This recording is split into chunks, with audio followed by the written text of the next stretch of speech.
ஒடித்து வந்து சிவபெருமான் இடத்திலே கொடுக்க சிவனுடைய அருளால் ஒரு கல்யாணி என்கிற பெண்ணை உற்பத்தி செய்கிறார்கள்.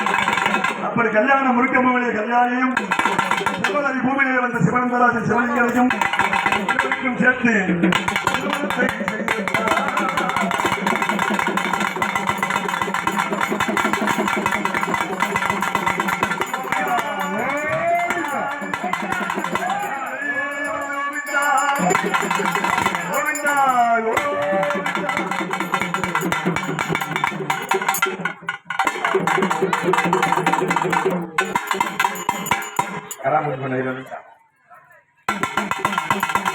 இருவருக்கும் திருமணத்தை செய்துவிட்டு சக்தியும் சென்றார்.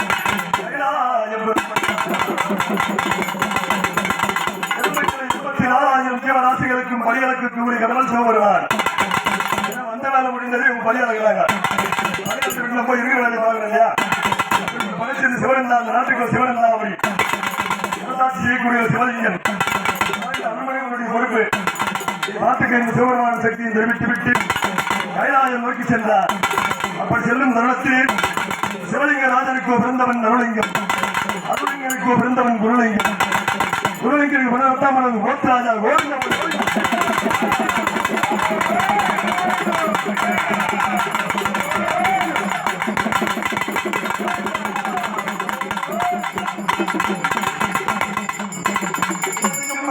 குருலிங்கம் கோத்தலிங்கமான கோத்ராஜா.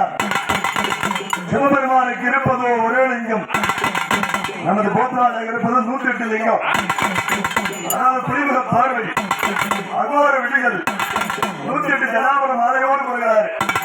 யாரு நமது கோத்ராஜா? அது யாரால் உற்பத்தியான வம்சம்? எவரால் உற்பத்தியான வம்சம்? அதனால இந்த நாட்டுக்கு அரசாட்சி செய்ய வேண்டும் என்ற எண்ணத்திற்காக 108 லிங்க ஜனாபுரத்தோடு கோத்தலிங்கமான கோத்ராஜா போகிறார். தொடர்ந்து சீரும் சிறப்பு அரசாட்சி செய்து வரார். அப்படி செல்லும் தருணத்தில் பார்வதி அம்மையார் சிவபெருமான கைலாயம் சென்று பலியாளர்களே வராங்க. பலி வந்து வரும் தருணத்தில் ஒரு நாள் நாட்டு நகரமா வராங்க. யாரு? சிவபெருமானும் சக்தியும். பலியாளாட்சி பாமர மக்களுக்கு அதே காட்சி கொடுத்து விட்டு சிவன் அப்படி காடு இருக்குது அல்லவா, அந்த காட்டுக்கு ஏதாவது நாட்டு எண்ணவே வராங்க. அப்படி வரக்கூடிய வழியே அழகான ஒரு சந்தன மரம் மீண்டும் அம்பாள் சுவாமி காற்றோட்டமா இருக்கிறது. இளமாறு விட்டு செல்லலாம் என்று பார்வதி அம்மையார் தெரிவித்தார். சிவபெருமான் என்ன செய்தார்? கையிலே இருக்கக்கூடிய கந்தம் கொடிசீலை வெள்ளார வெட்டி ஏழாட்டி வீர வம்பை இன்னைக்கு வாசிக்கூடிய பொருள் எல்லாம் யாரு? அப்பந்த சிவபெருமான். அவருக்கு யார் கொடுத்தது? அம்மா உலகம் பிறக்கு முன்னே உலகாடு முன்பிருந்தவன், கலியுகம் பிறக்கு முன்னே கால்நாடு முன்பிருந்தவன். பார்வை அம்மா பத்திரகாலி அவதாரம் செய்யும் தருணத்தில் கிராம பார்வைக்காக அம்மா 108,000 சிவபெருமான் கொடுத்தார். அப்பேற்பட்ட ஆயிரத்தில் முதலாளிகளாக இருக்கக்கூடியது கொண்டம் கொடிசீலை பண்டார வெட்டி வீரதாட்டி வீர பம்பை. பொதுவாக இங்க வந்து திரௌபதம்மா கோயில் என்ன மகிமை கேட்டனா, பண்டார வெட்டி மஞ்சள் தூள் தான் முதல்ல. அதுக்காக தான் மஞ்சள் கோவில் வந்தா பொதுவாக திரௌபதம்மா கோயில மஞ்சள் வைக்கணும். இது மகிமை அதான். அதான் கொண்டம் கொடிசீலை பண்டார வெட்டி வீரதாட்டி வீர பம்பை ஆயுதங்களை சந்தன வரியிலே சாத்திவிட்டு இளப்பாறினார்கள். இளப்பாறிவிட்டு ஏதோ கால ஞாபகம் வருதியா? ஞாபகம் வருதுல சூழ்ச்சியோடு செய்யக்கூடிய வேலை இது. கதை லாஸ்டா கேட்டா புரியுது. அதனால ஞாபகம் வருதையாக கைலாயம் பார்வதியும் சிவபெருமானும் ஏறிக்கொண்டு 5 ஆயுதங்கள் சிவனந்தாபுரி காட்டு சந்திரகரில் வச்சுட்டு கைலாயம்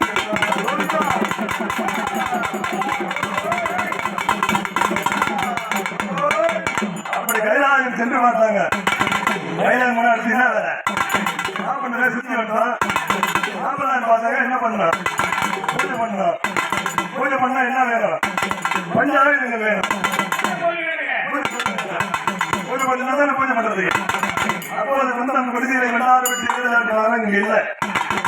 அப்படி அவர்கள் செல்லக்கூடிய தருணத்தில் கைலாயம் ஒரு கோயில் நேரம் என்ன பண்ணாரு? இவன் நாட்டு மக்கள் எல்லாம் பார்த்துட்டு காட்டுக்கு போனாங்க.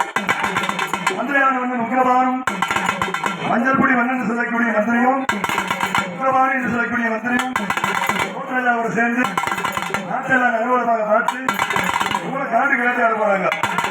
அப்படி காட்டுக்கு வேட்டையாடி விட்டு இவர்களும் அதே சந்தன மரத்தில் உட்கார்றாங்க. வசதி அந்த மாதிரி வெயில் ஆகுது, சரி உட்காரலாங்க. சந்தன மரத்தடிக்கு வராங்க. வந்து பார்த்தா இந்த பஞ்ச ஆயுதங்களாக இருக்குது. கோட்டராஜாவில் கொண்டம் கொடிசீலை, அந்த பண்டார வெட்டி வீர ஜாத்தி, இந்த வீர பொம்மை, இந்த பஞ்ச ஆயுதம் சந்தன மரத்தில் மாத்திக்குது. ஐயா அரசே, இது என்ன பொருள் தெரியவில்லை, இது என்ன பண்ணலாம் என்று மந்திரிமார்கள் நமது கோத்திரிகமான கோத்தராஜாவிடத்தை கேட்கேன். கோத்தராஜா சொன்னாரு, நம்மளுக்கும் பகவா படியாந்துகிறாரு. நம்ம அரண்மனை இல்லாத பொருளா எத்தனை அரண்மனை வைங்க, யாருன்னா கேட்டா எடுத்து கொடுத்துடலாம் அப்படின்னு கோத்தராஜா தெரிவிக்கேன். மந்திரிமார் என்ன செய்தார், பஞ்ச ஆயுதங்களை எடுத்து கொடுத்தாரு. வேற என்ன அரண்மனை சேர்த்துட்டாங்க. அரண்மனையில்